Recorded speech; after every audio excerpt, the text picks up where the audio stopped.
안녕하세요. 정원입니다. 우리에겐 가난한 시절이 있었고 의지할 데도 없었고 하지만 청년 시절엔 야망 하나만으로 버티면서 열심히 살아오신 부모님들이 계신데요. 그래서 이제는 맨발 맨손으로 하나씩 이뤄놓은 자신의 영역이 대단한 것은 아니지만 자랑스러울 때가 있으시다고 해요. 특히 내 집을 마련하고 가슴 벅차했던 순간도 있으실 텐데요. 요즘에 특히 부동산 매매를 하다 보면 복수 오퍼 같이 과열 현상이 있기도 한데요. 오늘은 부동산 전문가 마이클 박 중개인을 모시고 복수 오퍼에 대해서 자세히 알아보도록 하겠습니다. 안녕하세요. 안녕하세요. 네, 안녕하세요. 사실 그 멀티플 오퍼라고 얘기를 하잖아요, 많이들. 복수 오퍼라는 게 정확히 뭔가요? 예, 네. 말 그대로요. 네. 정상적인 거래에서는 한 사람의 셀러와 한 사람 바이어가 바이어가 오퍼를 제출하면 서로 간에 이제 협상, 가격뿐 아니라 계약 내용에 있는 여러 가지들에 대해서 이제 협상을 소위 이제 내보를 한 다음에 그 결정을 해서 하는 게 이제 정상적인 거래인데, 수요 공급이 이제 불균형이 생긴 거죠. 네. 많은 사람 살려는 사람은 많고 팔려는 사람은 없고 리스팅이 부족하다 보니까. 그러니까 공급이 부족하고 수요는 많다는 그렇죠. 말씀이죠? 예. 네. 사실 이런 현상이 어제 오늘 얘기는 아니고 지난 뭐 12년 이상 10년 이상 계속됐는데 약간의 좀 이렇게 수그러졌던 때는 있었지만 네. 이제 최근 지난 1년 동안에 더 심화됐고 최근에 지난 1년 동안 더 이제 거의 그 이제 소위 이제 우리 한인 동포들이 그 선호하시는 지역, 다시 말해서 한인 동포들이 선호하신 지역은 대부분 그래도 어느 정도 우리는 부동산에 대해서 한국부터 많은 어떤 그 투자성에 대해서 신경을 많이 쓰시기 때문에 네, 맞아요. 좋은 지역이라고 최소한 중간 이상 좋은 지역을 고르시는데 그 지역에서는 그 인기 지역, 많이 네, 수요가 네. 몰리는 지역에서는 하우스의 경우 이제 콘도는 꼭 그렇지는 않지만 하우스의 경우는 거의 대부분이 복수 오퍼 상황이 생깁니다. 네. 그러면 그 복수 오퍼가 생기는 그 상황이라는 게 보통 어떤 때일까요? 네. 보통 이제 복수 네. 오퍼 상황은 이제 집을 팔려고 내놨는데 첫날부터 처음에 집을 내놨더니 첫날에 집을 뭐 10명 이상이 보러 와서 첫날부터 여러 장의 경험이 될 수도 있고요. 근데 이제 복수 오퍼를 일부러 전략적으로 셀러 측에서 복수 오퍼 현상을 만듦으로써 자신한테 유리한 조건의 거래를 하겠다는 게 목적이죠. 네, 그러기 위해서는 그렇겠네요. 첫째, 대부분이 시세보다, 그러니까 시세라는 것도 참 이렇게 집값이 올라갈 때는 가늠하기가 어렵긴 하지만 네. 그래도 시세가 요 정도 어느 정도 된다면 거기보다 누가 보더라도 확실하게 시세보다 낮은 가격에 애스킹 프라이스, 희망가격을 내놓고 시장에 내놓고 MLS에 내놓고 그러고 나서 최소한 5일이나 뭐 정해져 있지는 않습니다. 충분히 사람이 볼 만한 시간.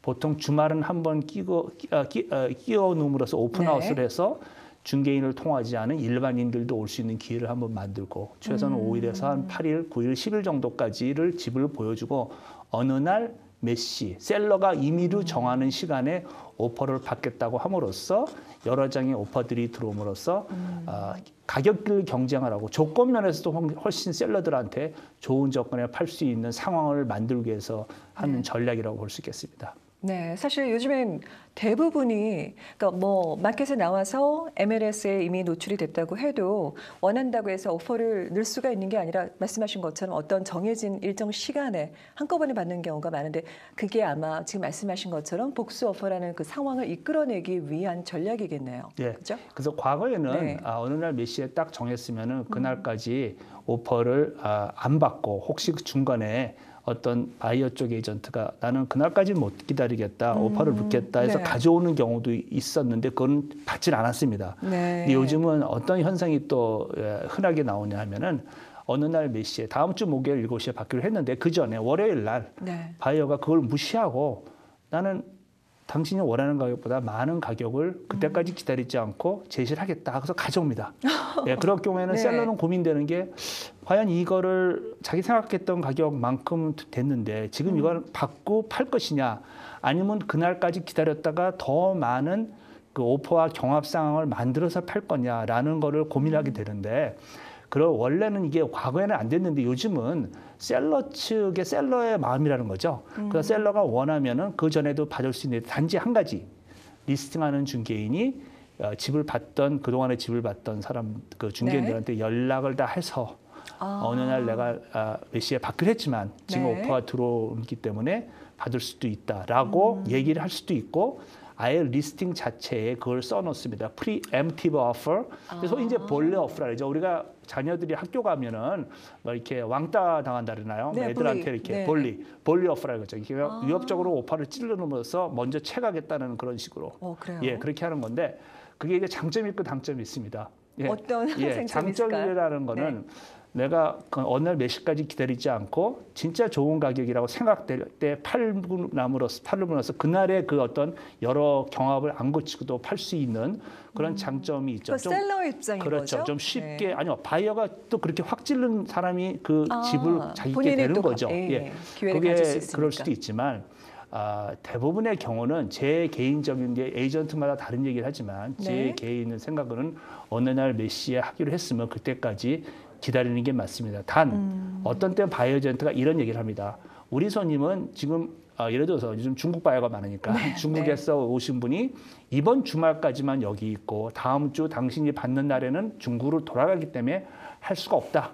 라는 익스큐즈, 그런 핑계를 대고 오늘 이거 좋은 가격이니까 팔아라 라는 식으로 들이댑니다. 그러면은 그거를 고민이 되는 거죠. 그렇죠. 근데 그거는 사실은 합리적으로 또 할 수 있는 방법이 있습니다. 그 사람이 오퍼를 못 할 수 없는 그 타지로 나가게 되면은 대신 누구한테 파워 오브 어터니 위임장을 조사하면 됩니다. 그런 구실인 거고 며칠 못 기다릴 정도다. 그러면은 그 사람은 이거를 어떻게 보면은 의지가 순전히 전략적으로 자기 걸 만들겠다는 것일 뿐이지 그거는 대부분이 이제 익스큐즈로 끝나는데 그래도 요즘은 그 본래 오퍼, 프리엠티브 오퍼를 받고 또 바이어 쪽 에이전트 그걸 잘 알기 때문에 자기 바이어를 설득을 해서 그날 기다려 보셔야 이 집은 분명히 인기적이고 여러 장의 오퍼가 경험을 하셔서 그거보다 지금 아예 이 정도 가격에 해서 제시를 해서 우리 것으로 만듭시다라고 설득을 하는 경우가 있죠.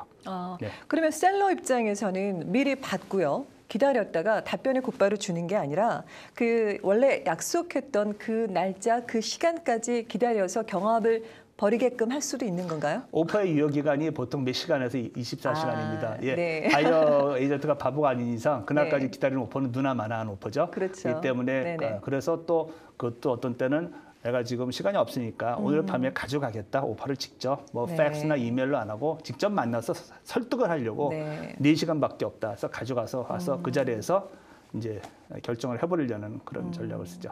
그러면은 셀러 입장에서 복수 오퍼의 어떤 장점이라고 할까요? 그런 게 있다면 어떤 게 있을까요? 지금 말씀드렸다시피 시세보다도 훨씬 높은 가격에 받을 수 있는 그런 팔 수가 있고 찬스가 많겠네요. 또 중요한 것 중에 하나는 그 대부분의 정상적인 시장에서는 그 전에 말씀드렸다시피 최소한 2가지 조건이죠. 흔히 은행에서 모기지 받을 수 있는 점인지 일주일 동안 계약한 다음에 가계약을 한 다음에 가격도 정하고 조건도 정하고 클로징도 정한 다음에 일주일 이내에 은행에서 융자를 받으면 사고 아니면은 안 사고 계약금 돌려다오라는 조건이 있고 그 다음에는 자기가 이제 바이어가 한 400불, 500불 지불해서 홈 인스펙터를 고용해서 홈 인스펙션을 한 다음에 하자가 있으면 안 살 수도 있고 하자에 대해서 수리 비용에 대해서 또 내고를 협상할 수도 있는 거죠. 셀러한테서 그런 거 없이 확실하게 그날 팔고 끝나는 거죠. 소위 이제 firm and binding이라고 그러죠. 더 이상 취소, 그러니까 계약이 무효화될 수, 캔슬될 수 없는 바이어나 셀러나 확실히 파신 거고 산 사람도 확실히 산 겁니다. 당연히 계약금도 확실히 받아둬야 되는 게 조건이고요. 그런 당연히 유리한 점이 있죠. 그러니까 거의 대부분 복수 오퍼 상황에서는 이렇게 핫한 시장이 전제 조건이어야 됩니다. 물건이 굉장히 매물이 많이 딸리고 그리고 그런 경우에서 셀러가 이 칼자를 쥐고 셀러스 마켓은 복수 오퍼가 되는 거고 만약에 마켓 상황이 바뀌면은 복수 오퍼의 의미가 없는 거죠. 그러면 어찌 보면 같은 맥락일 수도 있는데 바이어 입장에서 이 복수 오퍼가 불리한 점은 또 뭐가 있을까요? 당연히 바이어는 어떤 애스킹 프라이스가 나왔어도 자기가 암만 그 지역에 대해서 그동안에 집을 여러 채를 중개인 통해서 받고 데이터를 받지만 그 가격이 적정한 가격인지 보통 일반적인 데서는 보통 적정한 가격이라는 것이 약간 그 희망가, 애스킹 프라이스를 해놓고 약간의 소위 한국말로 이제 밀당이랬나요? 이제 내고를 한 다음에 조금 약간 싸게 사고 싸게 파는 게 정상적인 거래인데 이거는 애스킹 프라이스하고는 전혀 무관하게 어느 정도 가격이 올라갈지 모르는 가격에 비딩, 소위 이제 제시를 해서 사야 되기는 그런 부담감 때문에 그거를 이제 뭐 애스킹보다 10% 더 줄지, 20% 더 줄지, 아니면 이제 그날 가봐야 아는 거거든요. 몇 장의 경합이 돼서 그날 그 다른 경합자들과의 어떤 눈치 작전과 네. 전략적인 걸 봐야 되고 정황을 봐야 되고 그게 제일 큰 문제고 더 큰 문제는 이렇게 매매가 됐습니다. 그러면은 네. 지난 시간에 말씀드렸다시피 은행에서는 어세스를 공시지가. 어프레이스를 감정가를 네네. 어프레이스를 하게 되는데 은행에서는 자기네 담보로 주는 담보로 대출? 해서 대출할 때는 실제 매매된 가격과 어프레이설 가격 둘 중에 항상 낮은 것을 기준으로 주게 되죠. 그렇기 때문에 매매가에 관계없이 어프레이설 가격이 상당히 낮게 나오면은 애초에 내가 100만 불짜리 집을 30만 불 다운하고 70% 모기지를 하려고 했는데 네. 상고는 120만에 사지 않았습니까? 네. 20만 원을 더 주고 경합에서 이겼습니다. 20만 불. 그렇지만 나올 수 있는 그 모기지 액수는 훨씬 줄어들기 때문에 애초 생각했던 예산보다 훨씬 많은 그 다운페이가 필요하게 될 것이고요. 그렇겠네요. 그래서 아까 말씀드린다시피 이 복수오파에서 이기기 위해서는 기본적으로 네. 셀러의 입맛에다 맞춰줘야 되는 거죠. 다시 말해서 컨디션, 파이낸싱 컨디션도 은행융자를 알아보는 컨디션도 못 넣고 인스펙션도 네. 못 넣기 때문에 인스펙션에 대한 그 집에 하자가 있는 것도 있을 수도 있는 걸 감수하고 사야 되는 건데 그건 그렇다 치더라도 더 큰 문제는 가격이 자기가 그 모기지를 못 받기 때문에 그 못 그쵸. 받는 거에 대해서 처음에 근데 이제 그 바이어 에이전트는 이렇습니다. 바이어한테 이 정도는 이제 사실 굉장히 사겠다는 집을 네. 꼭 사겠다는 의지가 확실하지 않으면은 바이어는 집을 복수오파에서 경험을 할 수가 없는 것입니다. 그게 의지가 확실해야 되고요. 네. 그래서 모기지가 나중에 막판에 가서 다시 말해서 클로징에 임박해서 은행에서는 모기지 액수가 확 안 된다. 그래서 복수업 셀러가 딱 한 가지 위험 부담은 이런 게 있습니다. 95만 불에 내놨는데 실제로 팔리는 건 140에 팔린 경우도 있습니다. 40만이 무려. 네. 그러면 실제 그의 집 값어치는 110만이라고 가정을 했을 경우에 네. 실제 어프레이저 가격은 110인데 30만을 초과한 가격에 샀기 때문에 네. 30만에 올라간 가격에 대해서는 모기지가 안 나오지 않습니까? 네, 그렇죠. 그런데 이제 바이어는 사고 싶은 욕심에 네. 중개인하고 해서 잘해서 그 경합에서 이겨서 샀단 말입니다. 네. 140만에. 그러면 클로징이 안 될 수도 있습니다. 막판에 가서. 그렇겠네요. 다 될 줄 알았는데 네. 클로징하기 3일 전에 연락이 와서 우리 손님은 은행 운용자가 안 됐다. 그러면 안 돼서. 그러면 이제 얘기가 이제 또 복잡해지는 거죠. 그럼 이제 네. 소송에 들어갈 수도 있고. 근데 이미 계약금은 걸어놓은 상태인 계약금은 거잖아요. 걸었죠. 그래서 복수오파를 할 때는 셀러 입장에서는 최대한도로 그 디파짓을 많이 받으셔야 됩니다. 혹시라도 이런 거를 대비해서 네. 최소한 5% 내지 7%. 그리고 복수오파 경합을 할 때 그 계약금도 네. 그냥 그 다음 날 24시간 내에 계약금을 가져오는 게 아니고 그날 당장 오퍼와 함께 뱅크 드래프트나 서티파이드 체크 보증 수표를 같이 가져가야만 경쟁에서 이길 수 있는 확률이 높아지는 것이죠. 네. 네. 그러면 다시 한번 저희가 짚고 넘어갈게. 지금 뭐 얼핏 들으면 셀러한테는 유리한 입장이 될 거고요. 복수오프라는 게 그다음에 바이어한테는 조금은 불리한 입장이 될 텐데 많이 불리하죠. 조금 해야 되고. 조금 완화해서 그러면 셀러 입장에서 불리한 조건은 뭐 하나도 없는 건가요? 복수오퍼가? 잠깐 네. 말씀드렸듯이 이렇게 좋은 가격에 네. 자기도 깜짝 놀란 가격에 팔았습니다. 예상 네, 밖에. 네. 야, 횡재했다. 근데 클로징까지 가서 모든 게 순조롭게 돼야 되는데 네. 혹시라도 이 클로징 기간이 한 달, 두 달이 아니고 6개월 롱 클로징이 됐다고 가정을 했을 경우에 네. 그 사이에 혹시 마켓이 다운턴이 와서 가격이 하락했습니다. 10%, 15% 뭐 그러지 않아야 되겠지만 네. 그러면은 내가 하락한 가격보다도 계약금 걸어놓은 액수가 적을 경우에는 바이어는 내가 계약금을 포기하더라도 이 계약을 끝까지 클로징 안 하고 나 몰라라 하고 파기하고 중간에 이제 계약을 물론 파기한다는 거죠? 계약금만 잊어먹는다고 자동으로 계약이 파기되는 건 절대로 아닙니다. 아, 그래요? 계약금에 뭐 2배를 물어내지 그건 아니고 서로 간에 합의가 없으면 서로 간에 이제 그 어그리 안 하면은 계약금하고는 아무 관계 없습니다.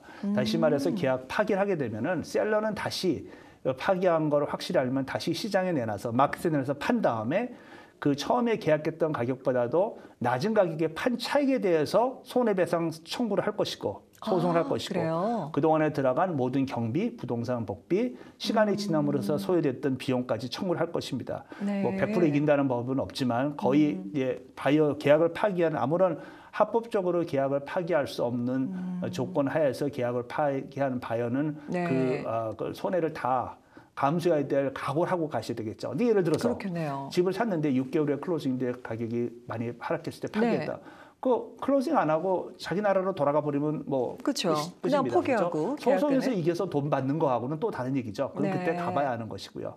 예, 아. 그런 위험이 있습니다. 그래서 어떤 때는 내심 굉장히 좋은 가격에 팔았어도 네. 클로징이 길다. 불안하겠는데요. 불안할 수도 있죠. 불안해야 끝까지. 되고요. 네, 네. 제 생각엔 그렇습니다. 근데 이제 그래서 어떤 요즘은 5% 보통은 그 계약을 할 때 5% 정도면 계약금이 충분한 액수라고 이제 네. 통례적으로 인정이 됐었는데 요즘 보는 리스팅에서는 7%를 가져와라. 아. 예. 100만 불짜리면 7만 불에 해당되는 목돈이죠. 7만 불의 그렇죠. 목돈을 서리파이 체크나 뱅크 드래프트를 해서 아예 5% 제시할 때 가져와라. 만약에 경합에서 지게 되더라도 돌려주면 되니까. 근데 그거를 5% 경합할 때는 경쟁에서 이기기 위해서는 서리파이 체크를 첨부하시는 것이 네. 유리하다고 생각됩니다. 지금 뭐 방금 말씀해 주시기도 했지만 다시 한번 정리를 하자면 이런 복수 오퍼 상황에서 저희가 만약에 바이어 입장이라고 했었을 때 그 경합에서 여러 오퍼가 있는데도 불구하고 그 경합에서 이길 수 있는 조건, 예. 그 팁을 좀 예, 알려주시겠어요? 기본적으로 말씀드릴게요. 네. 첫째, 바이어 에이전트나 바이어한테 서로 간에 확실하게 짚고 넘어가실 것이 복수 오파에서 집을 사신다. 그럴 경우에는 앞으로 이제 가격이 계속 더 올라갈지 뭐 옆으로 사이드웨이로 갈지 모르지만 네. 그런 거를 다 감안하셔서 내가 이 집을 꼭 사겠다는 의지 확인을 한번 하시는 게 좋습니다. 네. 내가 부동산 시장이 뭐 좀 떨어질 걸 기대한다든지 그런 거 없이 나는 이 집을 웬만하면 사겠다. 어느 정도까지는 사겠다 가격을. 어느 네, 정도는 네. 내심 상한선을 정해 놓으셔야 되는 게 필요하고요. 네. 그게 좀 제한되죠. 아니면은 경험을 하다 보면은 그 경합하는 상황에서 자기 예산 자기의 그 어떤 그 처음에 생각했던 그 네. 가지고 있는 그 다운페이보다 훨씬 초과한 액수의 집을 사게 됩니다. 네. 그래서 그거를 피하시기 위해서 처음부터 그걸 정하시는 게 맞고요. 네네. 그 다음에는 아까 말씀드린 대로 경합할 때 다른 중개인들이 몇 개의 오퍼가 그러니까 그 경합하는 게 몇 개인지를 수시로 체크를 하셔야 됩니다. 어느 날 몇 시 7시라면은 상대방의 에이전트하고 계속 수시로 연락을 하고 그 또, 시간이 되기 예, 전까지. 또 팁은 네. 많은 에이전트들은 경합을 할 때 상대방 에이전트하고 별로 커뮤니케이션 안 하고 그날 가서 딱 그런 제시하는 것보다는 이게 사람과 사람의 일입니다. 네. 그렇기 때문에 바이어 에이전트도 셀러 에이전트한테 연락을 해서 조금 인간적으로 조금 이렇게 얘기도 좀 해놓고 네. 상황 설명도 해놓고 내가 꼭 사고 싶은데 나한테 좀 도움을 줄 수 없겠니? 당연히 셀러 에이전트는 자기 고객의 이익을 위해서 정보를 주거나 경쟁에서 이길 만한 거를 팁을 주면 안 되겠죠? 그쵸. 예, 물론. 네. 그런데도 사람이기 때문에 줍니다. 예, 그래요? 거기서 듣는 네. 얘기가 있습니다. 상황을 알 수 있고 우리 손님은 집을 팔고 다음에 계획은 뭐고 이런 이유 때문에 팔고 그러면 좀 더 유리한 조건에 미리 준비를 할 수 그리고 있겠네요. 다른 에이전트들이 지금 들어보니까 어느 정도 가격 밑으로는 안 될 것 같다라는 것들은 감이라도 올 수가 있습니다. 그런 걸 암으로써 전략적으로 내가 어떤 전략을 할 건지도 아시는 게 좋겠고요. 그리고 에이전트한테 그 리스팅 에이전트한테 우리가 오퍼를 가져가는데 처음에 만약에 5장이 있으면 5장의 그 경쟁 오퍼 중에서 하나를 고를 것이냐. 아니면 소위 2회전으로 갈 것이냐, 뭐 한 번 다시 돌려버릴 것이냐, 아니면 몇 개를 고르고 나머지 할 것, 이런 것도 미리 알아보시는 게 좋습니다. 근데 그게 네. 경험이 많고 잘하는 에이전트라면 셀러 에이전트가 그걸 얘기해 줄 필요가 없습니다. 그렇죠. 최대한도로 가지고 오세요. 그리고 2회전이 갈지 3회전이 갈지는 그 순간에 우리 고객인 셀러께서 결정하실 겁니다 하고 얘기하시는 게 뒤탈이 없습니다. 네. 1회전 가겠다, 2회전 가겠다 할 경우에 예상대로 일이 진행이 안 될 경우에는 잘못하면은 몇 마리의 토끼를 쫓다가 한 마리도 못 잡는 결과가 생길 수도 있습니다. 굉장히 잘 하셔야 되고요. 네. 또 전략적으로 뭐 방송에서 얘기를 하긴 좀 죄송하지만 예를 들어서 5명이 왔는데 제가 셀러 리스팅 에이전트면은 2명만이 다시 경합을 붙일 만한 값어치가 있고 3개의 오퍼는 별로 경합을 붙일 수가 없다. 네. 그럴 경우에도 가서 얘기할 때는 다 다 경합 비슷비슷한 수준이라고 얘기해서 네. 경쟁을 만들어야 됩니다. 어떻게 보면 좀 네. 비양심적일 수 있지만 제가 중개인이 제 손님의 최고의 이익을 위하려면 그렇게 거짓말을 하는 게 아니라 이렇게 분위기를 해서 최대 경합을 만들어야 되고요. 예, 그런 것도 중요하다고 보겠습니다. 사실 제가 그 부분을 조금 여쭤보고 싶었어요. 그러니까 예를 들어서 이제 바이오 입장에서 말씀하신 것처럼 저희 중개인을 통해서 도대체 지금까지 얼마만큼의 경합이 들어왔는지 몇 건인지 그런 게 궁금해서 셀러 에이전트한테 물어봤는데 그 사람이 하는 얘기를 100%다 이렇게 맹신을 할 수 있는 건지 네. 말씀하신 것처럼 좀 뭔가 그 분위기를 유도하기 위해서 사실은 그게 아닌데도 불구하고 뭐 10개가 들어왔다. 뭐 사실은 뭐 제일 상한가는 이 정도까지 된다. 그러면 사실 불안해지거든요. 네. 막 조바심이 나고 거기에 맞춰서 쫓아가야 되는 건지 네, 잘 모르겠어요. 과거에는 그게 이제 그 복수오파할 때 어떤 규정이 네. 이렇게 확실치가 않아서 오파가 2장 들어왔는데 5장 들어왔다고 거짓말도 네. 하기도 하고 네. 그걸 확인하지 못한 상태에서 5명이 하고 경합한다고 생각해서 거기에 맞춰서 높은 가격을 제시해서 산 다음에 뭐 성공한 것 같다라는 네. 이제 그거를 모르잖아요. 강제하기 위해서 굉장히 거기에 대해서 그 퍼블릭의 그게 컴플레인이 많아가지고 정부에서 이제 나온 아이디어가 완벽하진 않지만 네. 뭐가 나왔냐면은 네. 오퍼가 최소한 몇 장 들어왔다고 그 등록이 된 오퍼에 대해서는 네. 일정의 폼을 받아서 그 기록을 해놓게 돼 있습니다. 만약에 그 5명인 줄 알고 속았다고 생각하는 바이어가 네. 속았다고 생각해서 리커라는 기관에 그 부동산 관리하는 온타리오 정부 기관이 있습니다. 네. Real Estate Council of Ontario에다가 문의를 할 경우에 리커에서는 그날 그 오퍼를 받은 리스팅 에이전트한테 가서 그날 5장 들어왔다는 걸 증명을 해야 됩니다. 말로가 아니라. 예. 네. 오퍼의 카피가 있든지 오퍼가 아니면 오퍼가 놓이겠다는 그 폼 801, 801이라는 것도 받아놓든지 그게 없으면은 책임을 피할 수가 없으니까 리스팅 에이전트의 책임입니다. 네. 그래서 멀티플 오퍼를 받을 때는 리스팅 에이전트의 책임이 많고 그러네요. 또 멀티플 오퍼를 어떻게 잘 핸들하고 각 에이전트들 경합하는 에이전트들한테 수시로 지금 4장, 5장, 6장이다. 계속 알려줘야 되는 그런 부담이 있습니다. 네. 그래서 그 토론토 부동산 협회에서는 멀티플 오퍼를 어떻게 합법적으로, 윤리적으로 문제 없이 소송을 피할 수 있고 잘할 수 있는 거에 대한 코스도 있습니다. 예, 그래요? 예, 어떻게 핸들해야 여러 사람들한테 그래도 공정하게, 페어하게 할 수 있느냐. 예, 그런데 결국은 거기서 살아남을 수 있는 에이전트와 바이어는 상대방의 당하고 경쟁하는 다른 에이전트들과의 거를 최대한의 정보를 받아야 되고 셀러 입장의 정보를 받아줘야 됩니다. 그래서 더욱더 중요한 거는 바이어와 바이어 에이전트가 그러니까 바이어가 자기 에이전트를 믿지 않으면 못합니다. 그렇겠네요. 예, 순전히 바이어 에이전트가 네. 지금 10장 들어왔다는데요. 이 정도면 안 되겠는데 한 걸 믿지 못하고 어떻게 그걸 그렇죠. 하시겠습니까? 네. 예, 그러니까 또 제가 말씀드린 거는 이 복수오파 상황이 뭐 비근에 요즘 더 심화됐지만 과거에도 있을 때 제가 분명히 고객한테 말씀드려요. 복수오파 상황에서 절대로 집을 현재 시세보다 싸게 사실 수는 없습니다. 그걸 감수하시고 하시려면 하시고요. 근데 요즘은 복수오파 너무 상황을 흔하잖아요. 예, 네. 감수 안 하면 집을 못 사니까 네, 예, 참 맞아요. 어렵습니다. 네. 네, 알겠습니다. 지금 정리해 주신 것처럼 복수 오퍼에 대한 모든 개념이라든지 저희가 또 주의할 점, 셀러 입장에서 아니면 또 바이어 입장에서 그리고 맨 마지막에 그 경합에서 살아남기 위한 팁까지 오늘 말씀 잘 들어봤습니다. 저희가 다음 이 시간에는 지금 이 기존에 저희가 계속 들어왔던 그런 얘기 외에도 어떤 얘기를 좀 주제를 다뤄보게 될까요? 예, 다음에는요. 네. 부동산 거래를 이제 부동산 중개업을 하다 보면은 네. 집을 두 번, 세 번 거래하셨는 분들 중에서도 이것도 모르고 계셨네 하는 그런 것들이 참 네. 많이 깜짝 놀라고 합니다. 네. 그래서 좀 거래할 때 최소 이 정도는 알고 있어야 손해보지 않았다. 뭐 아까 말씀하신 것처럼 사고 났더니 뭐 문제가 발생했는데 어떻게 해야 되느냐, 누구한테 책임을 묻느냐 이렇게 그런 상황이 안 되시도록 네. 최소한 준중개인 수준의 그 지식과 네. 정보를 가질 수 있도록 그런 것까지 저희한테 뭐 알려주시는 1회는 거예요. 아니고 몇 네. 번에 걸쳐서 이 정도는 충분히 아시겠다. 아까 예를 들어서 계약금 네. 물어준다고 계약 파기 안 되는 거 그런 것도 네, 여러 맞아요. 가지가 있습니다. 그거에 네. 대해서 좀 다루도록 하겠습니다. 네, 알겠습니다. 오늘 말씀 감사합니다. 네, 감사합니다. 오늘 하루, 여러분의 하루는 어떤 감사함이 있었나요? 밤새 안녕이란 말처럼 아침에 눈을 뜨고 살아있음에 감사해 본 적이 있으신가요? 우리는 정작 사소하지만 소중한 그리고 많은 것들을 잊고 살아가곤 하는데요. 매일매일 여러분 주변에 감사할 일이 넘쳐나는 소중한 시간들로 가득하시길 빌며 저는 다음 시간에 뵙겠습니다. 여러분 고맙습니다. 본 프로그램은 메이크업 협찬 미라전, 헤어 협찬 김은한 헤어살롱 제공입니다.